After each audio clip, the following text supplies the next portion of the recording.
A parábola do reino de Deus. O reino de Deus é como uma pedra. Vamos estudar essa coleção de parábolas. Tá? A gente começa com a parábola, uma das minhas favoritas, a parábola do fermento. A parábola que Jesus conta em Mateus. A parábola do reino dos céus é como se fosse semelhante ao fermento. Todo mundo sabe o que é fermento, é aquilo que a gente bota no pão e no bolo para crescer, né? Então, é semelhante ao fermento em que uma mulher tomou e escondeu em 3 sacas de farinha até que estar toda fermentada a massa. Sacas, nessa tradução, equivale a uma medida. 3 quilos de farinha, 3, sei lá, é uma medida da época, tá? E ela pegou o fermento, a gente em cozinha sabe que a gente não usa fermento como usa farinha. Você pega 3 colheres de farinha, 2 colheres de açúcar, bota até uma pitada de sal, um pouco de mel. Mas quanto de fermento a gente usa? Bem pouco. Quem cozinha pode dar opinião. Quanto de fermento? A medida certa para não... É uma pequena medida, é uma pitada. Se você botar fermento demais, é um desastre, né? Então o reino dos céus é semelhante ao fermento que a mulher toma e esconde. Então, ele dá até uma medida. 3 sacas. Eu não sei o que é sal. Vamos dizer 3 quilos. 3 quilos de farinha. Pegou 3 quilos de farinha, mas a quantidade de fermento que ela escondeu ficou lá e ela amassou, arredondou, misturou todos os ingredientes. E com esse trabalho, a massa toda fermentou. O reino dos céus é isso. O reino dos céus não é aquilo que vai descer e magicamente, com uma varinha de condão, nos tornar espíritos puros. Vai ser aquela coisa pequena que Deus nos proporciona aqui. Uma dose, é o fermento. Aí a gente toma um pouquinho de cada vez e vai tomando e tal, vai tomando. Às vezes todo dia, às vezes várias vezes por dia, porque é necessário que a gente tome esse fermento várias vezes por dia, até que esse fermento faça efeito. Então, essa coisa de que nós vamos ser salvos porque Deus vai chegar, ou Jesus vai chegar. Você está salvo, mas você está salvo, Leonardo. A partir de agora você é um espírito puro. Isso talvez seja o desejo da humanidade. Jesus chega aqui, me cura e eu estou salvo, não preciso fazer mais nada. Jesus está dizendo que não é bem assim, não. Que é como um fermento, é assim. Você pega e você fica amassando, tomou, esconde a massa. Quem já fez pão sabe como é que é, né? Olha como é que ela trabalha. Olha como é difícil amassar o pão. E quantas vezes você vai precisar fazer esse trabalho? O fermento na massa, assim como a gente come pão todo dia, você não come pão espiritual e está salvo para a eternidade. Você tem que comer pão todo dia, às vezes 3 vezes por dia. Então, é um trabalho contínuo. É um trabalho em que a gente tem que estar pronto mesmo para ser santo. Está pronto para trabalhar. Olha o que ela está fazendo. Ela está amassando a massa. Ela está fazendo o serviço dela. Deus forneceu o fermento, que é a palavra que Jesus transmitiu para nós. Mas nosso trabalho, porque tem a parte de Deus que veio por Jesus e pelos discípulos e pelos santos e pelos grandes homens da humanidade, os cientistas, mas nós temos que estar lá todo dia fermentando a massa, fazendo, se essa figura simboliza alguma coisa, simboliza que o reino dos céus é isso aqui, amassar a massa, amassar o pão, botar o fermentinho que a gente está recebendo agora de evangelho e botar todo dia para amassar e continuamente, porque a gente vai precisar disso para a eternidade, porque isso é evolução.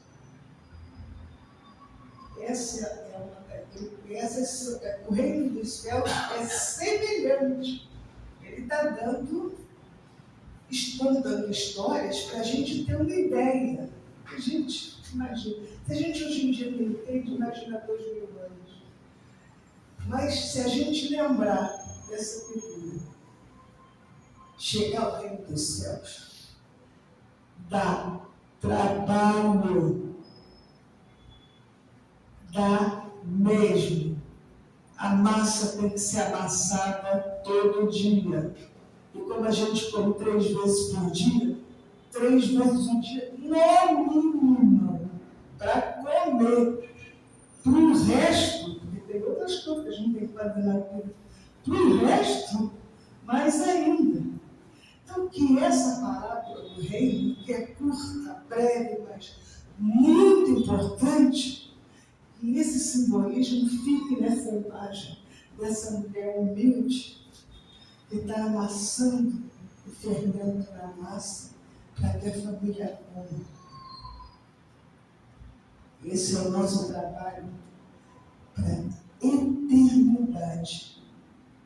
Para o resto da eternidade, esse será o nosso trabalho. Por isso que ela chama a parábola do reino. É uma delas.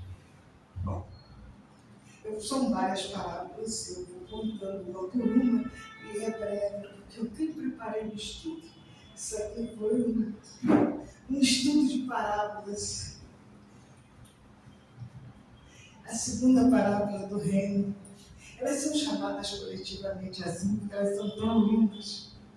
E a parábola do grão de mostarda. O reino dos céus, ele é semelhante a um grão de mostarda que um homem recebeu e semeou em seu campo, o qual é, de fato, a menor de todas as sementes. Eu amo essas figuras. Não me pergunte onde vai chegar, não. Pode perguntar. Foi no Google. No Google, imagina. Agora, percebam o que ele diz. O reino dos céus é semelhante a um grão de mostarda. Olha a primeira coisa que ele diz, descrevendo o grão de mostarda. Que o grão de mostarda o homem recebeu. Ele não achou, ele não comprou, ele não herdou. Ele recebeu. Agora a primeira pergunta. Recebeu de quem? Do Criador. Todos nós recebemos o grão de mostarda. Todos nós, sem exceção, desde as formas mais primitivas até os anjos, recebem o grão de mostarda. Agora, o que a gente faz com o grão de mostarda? Bom, tem gente que nem sabe o que é um grão de mostarda. Outro que diz, é pequeno demais, o que é que serve? Né? Eu vou ter que trabalhar não vou ganhar de graça? Cadê o dinheiro aí que você me prometeu? Evolução não é Deus cuidando da gente. Evolução é a gente trabalhando para chegar a Ele. Então, o grão de mostarda é recebido pelo homem. Isso é uma semelhança.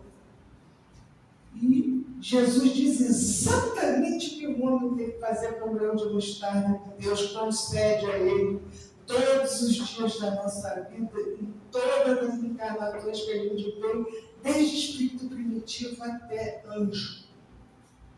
Recebe, semeia no campo. E ele ainda faz uma coisa curiosa, um comentário sobre o grão de mostarda. Ele escolheu, ele podia ter dito grão de trigo, podia ter grão de mudado, grão de jabuticaba, se fosse no Brasil, mas era em Israel. Ele comentou que o grão de mostarda era a menor de todas as sementes. Quer dizer, era uma semente que ninguém dava nada. Né? Porém, quando você recebe, poxa, quando você vê semente miserável que Deus me deu, puxa, cadê a lente de aumento que eu mal estou conseguindo ver a semente? Mas quando ela cresce, e sobre a palavra fé, porque também tem a ver com a fé, parábola, mas nós estamos usando o princípio da parábola como reino. Tá? Quando ela cresce, essa pequena semente vira a maior das hortaliças e torna-se árvore, de modo que as aves dos céus vêm e aninham-se em seus ramos. Então, aquilo que Deus concede a nós, e que às vezes a gente despreza, porque é muito pequeno, e eu vou ter que semear, cavar a terra e botar lá. E não é só você botar na terra. Quem cultiva sabe. Tem que arar, tem que botar água, muitas vezes tem que botar adubo, o solo tem que ser especial, alguns com sementes precisam de sal, outras até de açúcar. Quem planta sabe disso, né? Isso tudo representa cuidados, né? Mas, se a gente é um bom filho de Deus e um bom agricultor, olha o produto. Aquela mínima semente se torna a maior das hortaliças, uma árvore que é morada das aves do céu, onde elas se aninham. Esse símbolo é muito importante. Não existe reino de céu de graça. Reino dos céus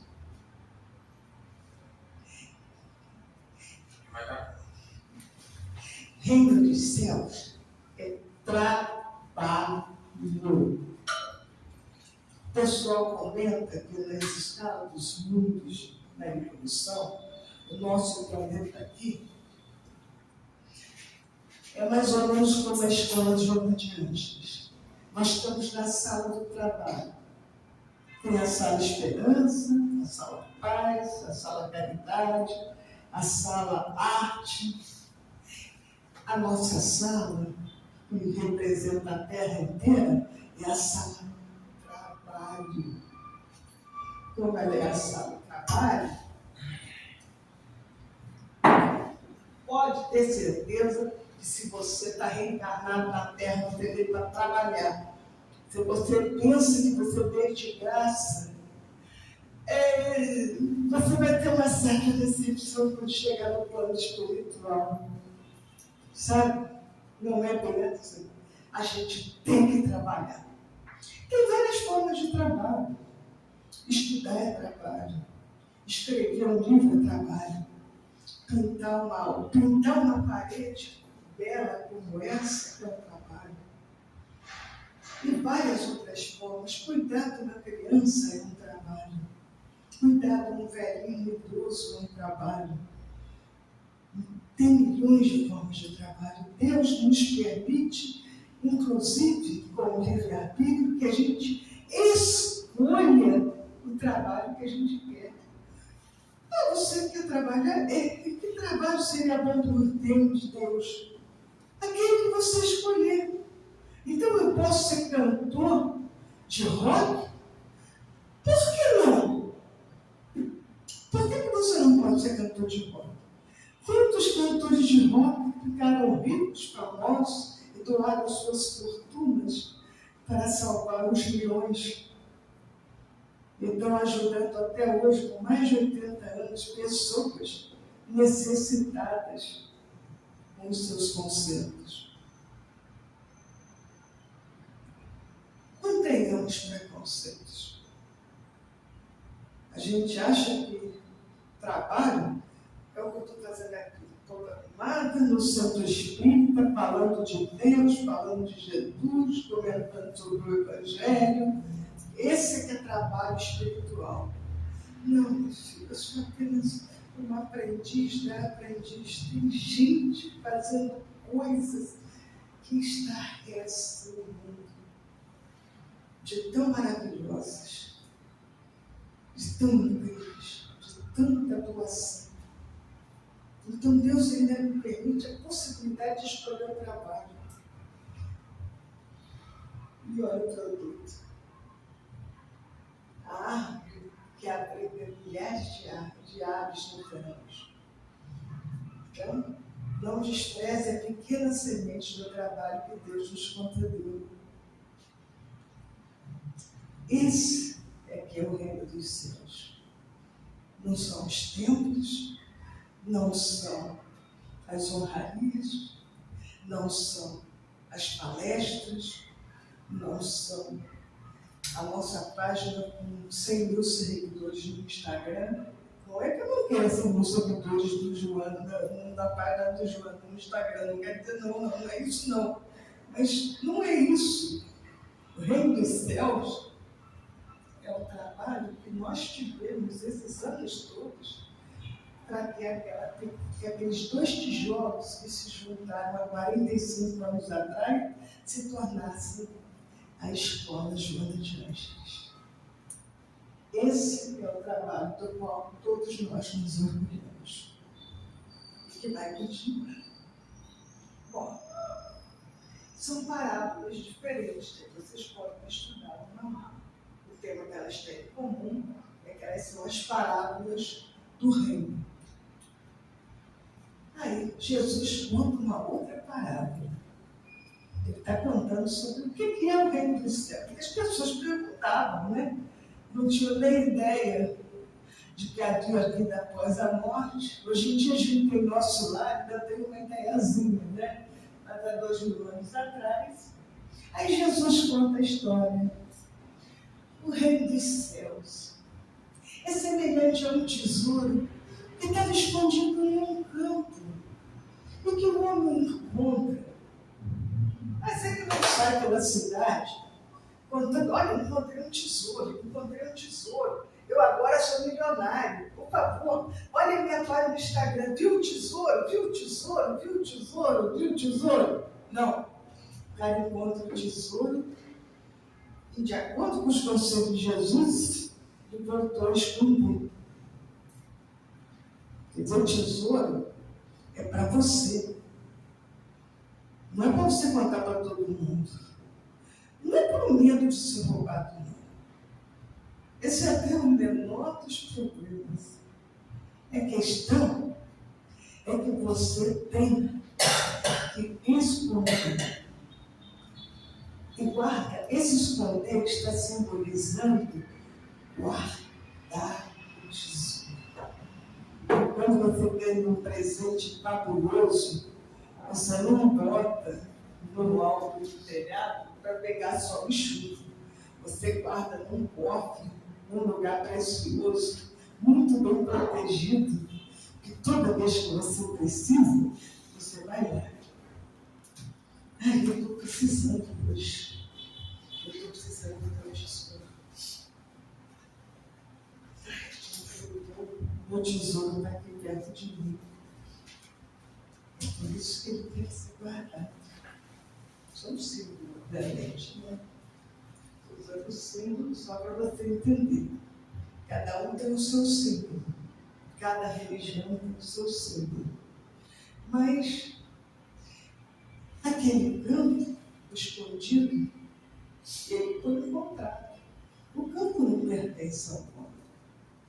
Mas o homem, na alegria dele, ele vende tudo que ele tem, vende tudo que possui e compra aquele campo.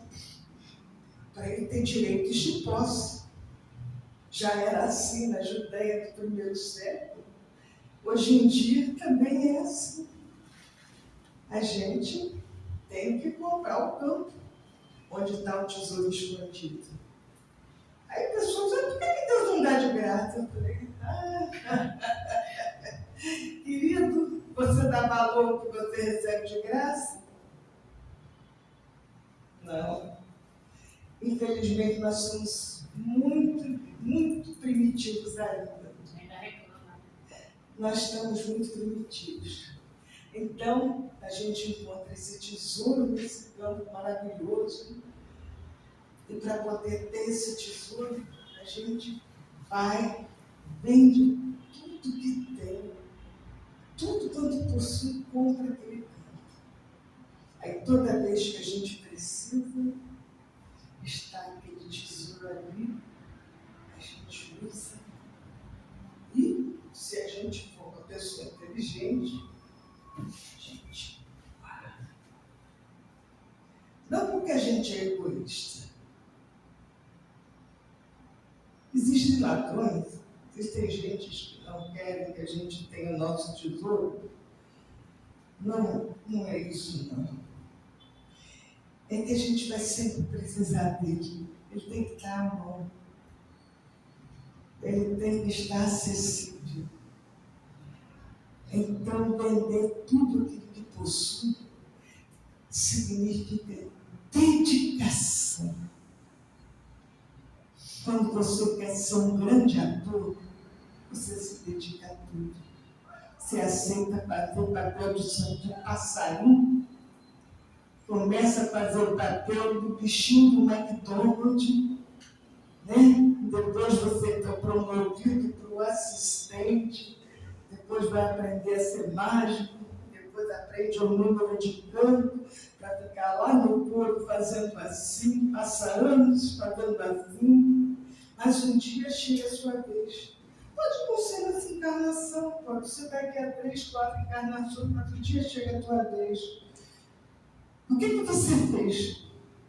Você trabalhou, você aperfeiçoou o seu métier, você se dedicou, você se esforçou, você, da sua alegria, foi e vendeu tudo quanto possui para comprar esse campo. É por isso que os grandes artistas de teatro, de cinema, de pintura, Miguel Ângelo, são o que são. Porque durante séculos eles venderam tudo quanto possuíram, compraram o campo e se aperfeiçoaram. E é por isso que eles se tornaram o que são. E provavelmente agora são muito mais do que eram. Então, a gente tem que lembrar da parábola do tesouro escondido também uma parte do esforço que cabe a cada um de nós. A gente pensa que o reino dos céus é uma coisa que cai do céu. Cai do céu, sim. Mas tem que ter o nosso esforço. O esforço de guardar. O esforço de esperar um momento propício. O esforço da gente lutar. Fazer estágio. Você já imaginou? Eu só tenho experiência de uma profissão na minha lembrança, que foi ter médico. 3 anos de científico com um cursinho para passar na faculdade. 6 anos de faculdade. 3 anos de residência. 3 anos de curso de pós-graduação. Para poder ter o título, o meu primeiro título de cardiologista.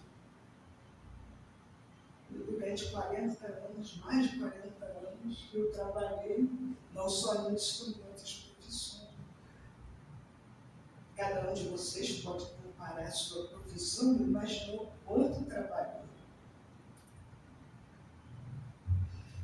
É a isso que a parábola do tesouro escondido nos convida ao trabalho, esse esforço danado de ser uma pessoa melhor.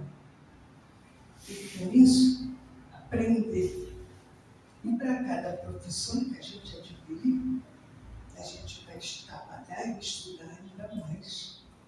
Até é assim que a gente se torna espírito puro. Não é um toque de Deus agora, você é espírito puro, Bernardo. Sabe, Bernardo? Até agora é espírito puro. Porque eu gosto de você, você é um cara legal. Não. Espírito puro. Trabalha. Ele vende, vai dar tudo que tem para comprar o campo e se dedica. Entendeu? Trabalho. Bom, prosseguindo as parábolas, você vê que cada uma delas tem muito o que dizer. Nós estamos apenas fazendo uma reunião para vocês entenderem, porque a temática é sempre a mesma. O que é o reino do céu? O reino dos céus é isso: trabalho, esforço, dedicação, prudência. Né? Isso é o reino dos céus. É por isso que nós estamos reunidos. A próxima. Novamente, o reino dos céus. É por isso que aquela figura bonita da primeira página era a pérola. Eu amo essa passagem. Novamente, o reino dos céus é semelhante ao homem negociante que procura boas pérolas. Jesus é um homem tão prático, né? Ele falava de coisas do dia a dia que a gente ia reconhecer 2000 anos depois. É fácil você reconhecer um homem negociante procurando boas pérolas. Hoje em dia ele pode estar procurando boas ações de marketing. Problema. Jesus não discriminava contra isso. Pelo que eu estudei no Novo Testamento, só tinha uma coisa que Jesus realmente não lhe agradava: os hipócritas. Ele falava hipócrita mesmo. Até os fariseus ele elogiava. Os hipócritas não. Então, ele aqui está elogiando um comerciante, que seria equivalente hoje a um CEO ou a um homem de marketing. Um negociante de boas pérolas. Mas ele encontrou uma pérola de alto valor, tão preciosa, que ele foi e vendeu tudo que possuía para comprar aquela pérola. Essa pérola simboliza o reino dos céus. Vocês veem que existe um tema em comum aqui: o esforço. Para a gente chegar ao reino dos céus, existe um ingrediente absolutamente indispensável: o nosso esforço. Nós não vamos chegar ao reino dos céus para tocar harpas e nem cantando Ave Marias. Se você cantar sem Ave Marias, você chega ao reino dos céus. Tem gente que acredita nisso. Não lhes venho a pressa de morrer, porque são etapas. Assim como nós estamos ainda aprendendo, muitas pessoas ainda aprendem, mas tem gente que se fixa e traz para a doutrina espírita esses conceitos de outras religiões. Não? Se eu for a 100 reuniões espíritas esse mês, eu vou para o nosso lado. Não adianta ir a 100 reuniões espíritas. O que adianta é o trabalho. Você não precisa nem ir ao centro espírita. Se você for um homem honesto como esse, e que trabalhou bastante e ajudou os outros, mesmo que você seja ateu, você está mais próximo do reino dos céus do que aqueles que foram mais 100 reuniões do Santo Espírito, achando que bastava. Tá? Lembremos disso. Lembre-se, isso não é uma palestra, isso é um improviso. Tá? Desculpe, eu não sou tão boa quanto o Fábio de Luca, eu gostaria de ser. Mas é assim que eu entendi as parábolas, e eu amei essas parábolas. Bom, essa é a última parábola. Está bem na hora. Ela é um pouco maior do que as outras. Vocês não conheciam essas parábolas, não, né? Você vê, é sempre bom a gente aprender uma coisa nova. Eu também fiquei fascinada quando eu descobri essas parábolas. A parábola da rede. Novamente, o reino dos céus é semelhante a uma rede lançada ao mar e recolhe todo gênero de peixe. Essa é a tradução do Haroldo. Então, ele botou desse jeito, eu botei exatamente. Quando ficou muito cheio, depois de apuxarem para a praia e de se sentarem, eles recolheram os bons peixes em recipientes e aqueles peixes que já não serviam mais para consumo humano, estavam deteriorados, foram jogados fora. Por quê? Quem é que vai comer peixe podre? Botaram de volta para o mar para ser reciclado pela natureza. Reciclagem é uma palavra da moda, né? Então, quer dizer, você já viu quanto trabalho tem nessas parábolas? Se tivesse um subtema para essas parábolas, seria trabalho, né? Eu acho que era isso que o pessoal queria que Jesus queria dizer quando eles reuniram as parábolas todas juntas para ver se dessa vez entram na nossa cabeça. Você quer ir para o reino de Deus? Quer ir para o reino dos céus? Trabalhe, trabalhe, trabalhe. Repete 3 vezes como o Chico Felipe faz. Então os homens todos lá, fazendo o trabalho deles, não é um trabalho sagrado. Ninguém está aqui abençoando os peixes, não. Está fazendo o trabalho do dia a dia. Que é o que Deus pede para a gente fazer.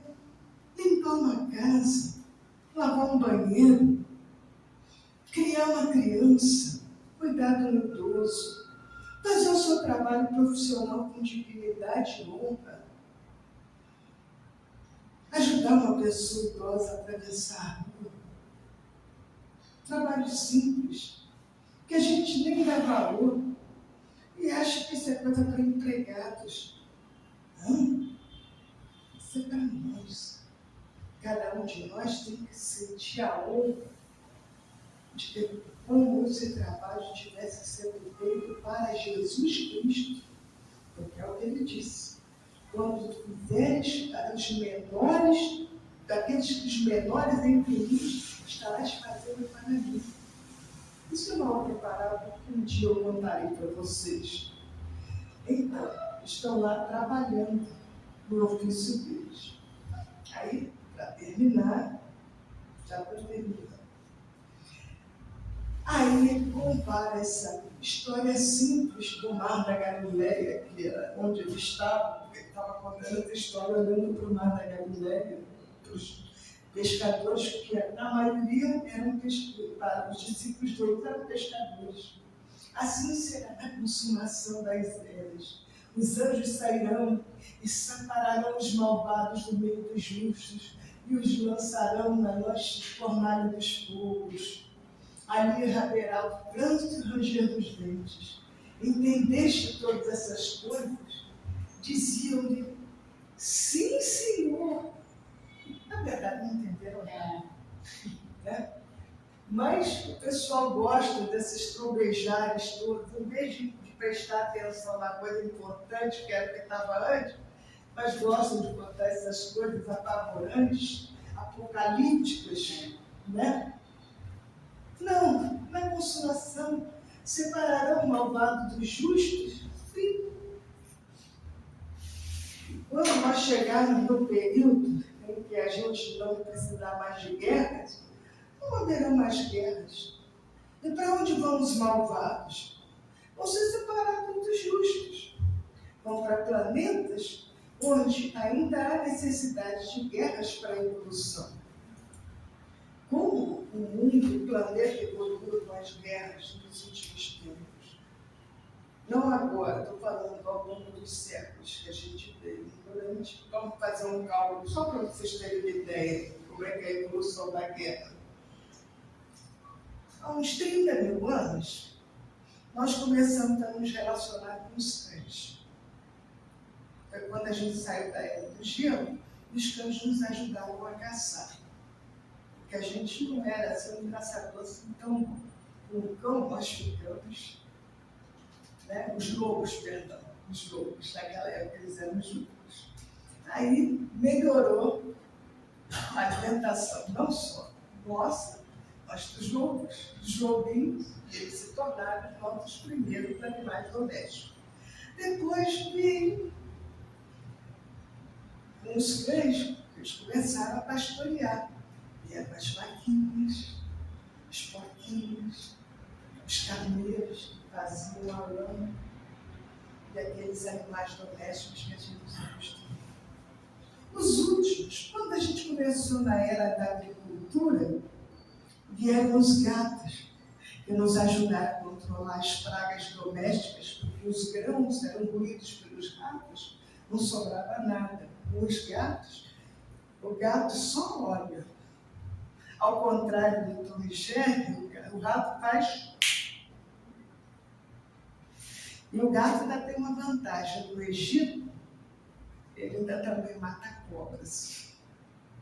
É por isso que ele era adorado como Deus no Egito. Ele, além de matar os ratos que comiam assim, ainda salvava as crianças das cobras. Né? Foi uma grande coisa a gente ter adotado os gatos. Né? Quer dizer, cada um desses animais tornaram importância. Mas aí vieram as guerras e as confusões. São as coisas. Mas você vê, 30 mil anos, dos cães para cá. O cavalo veio mais ou menos na época do carneiro e tal, quando a gente começou a usar os cavalos. Depois vieram os gatos na época da agricultura, 10 mil anos. Vocês veem o tempo passando. 30 mil anos, 20 mil anos, 10 mil anos. E agora, com as guerras, bom, em 100 anos, da Primeira Guerra, como a ciência mudou. Penicilina, raio-x, e cirurgias avançadíssimas. A guerra é uma coisa ruim, mas durante muito tempo foi necessário. É por isso que na consumação das eras, os anjos sairão e separarão os maus dos justos. Eu vou fazer uma teoria que os maus são aqueles que ainda sentem impulsos de guerra. E os justos são aqueles que acham que isso é desnecessário, que a gente pode resolver através da diplomacia. A gente faz acordos. Para que invadir o país do outro? A gente faz acordos, né? E cada vez mais a humanidade, que na Segunda Guerra estava trucidando, não tem nem 100 anos, agora a gente está fazendo acordos, são as nossas preferências. Até mesmo o Trump faz acordos, não é? Ele chega lá pro Putin e fala, não, dá um tempo, me dá 10 dias para a gente negociar. Antigamente eles estavam se degladiando. 10 mil, são 100 mil mortos no primeiro dia da guerra, dos primeiros dias das guerras da Primeira Guerra Mundial. São números da Primeira Guerra Mundial. E menos de 100 anos depois, os dois chefes das nações estão negociando. Os drones, não sei o quê, vamos tirar, vamos botar, vamos tirar, vamos botar. Estão negociando, estão na mesa de negociação. Quer dizer, eu acho uma melhora, vocês não acham, não? Não é perfeito. É uma escada, é um degrau de cada vez. É o nosso aprendizado, né? Aí, os anjos sairão. Ele não disse quando, ele disse que era a consumação da era. Os anjos sairão, separarão os malvados, aqueles que ainda gostam de guerras a qualquer preço, não aqueles que querem negociar. Os que querem negociar, esses eu acho que eles ainda têm um ponto positivo, né? Jesus ainda pode ir lá chamar, conversar. Vamos dar mais uma chance para vocês, né? Vocês estão querendo negociar, vocês estão aprendendo, talvez aprenderam um pouquinho mais do que antes, né? E os malvados separarão dos justos. Eu espero estar entre os justos. É o meu desejo mais solene. Mas eu não sei o meu passado. Mas eu estou me esforçando para estar no meio dos justos no futuro. Aí, quando lá será fornalha do fogo, o pessoal pensa que é o inferno. Bom. Se você for para tudo, então, nesse minuto, vai parecer um inferno. Porque, afinal de contas, é gelado. Ou então, se você for para Vênus, que é um calor danado.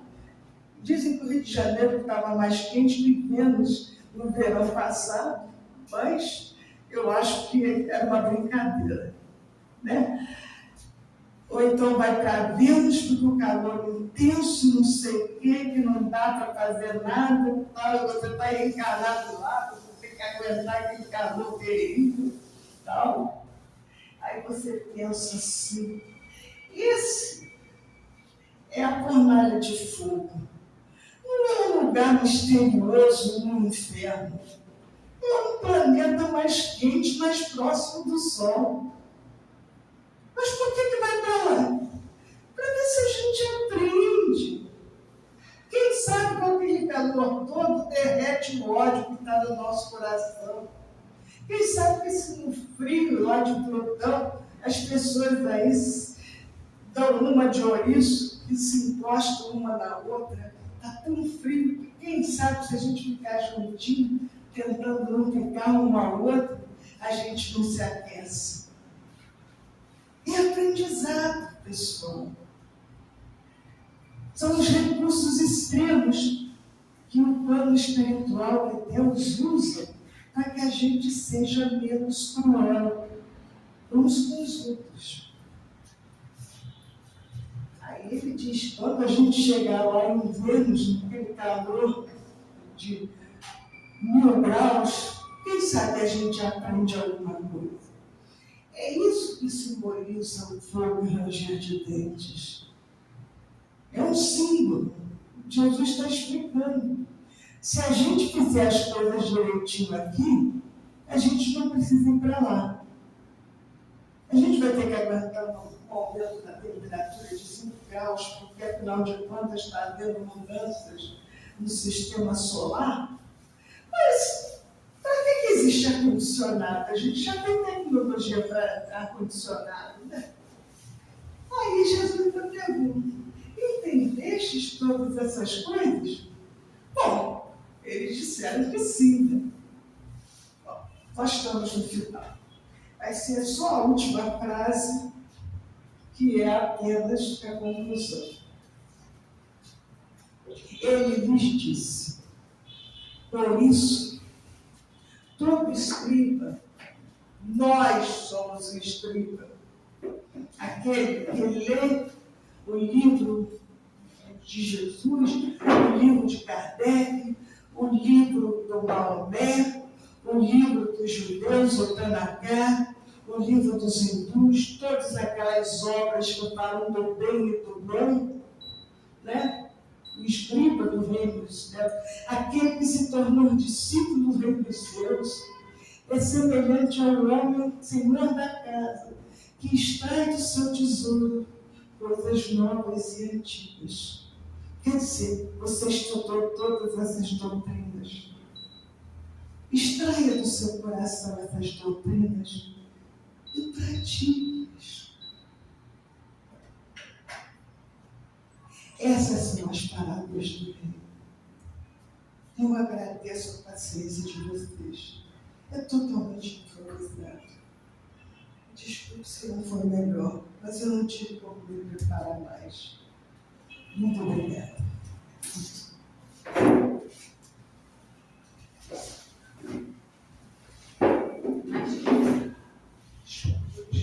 Não, imagina, pedir desculpa a você, como sempre, nos auxiliando com seus conhecimentos.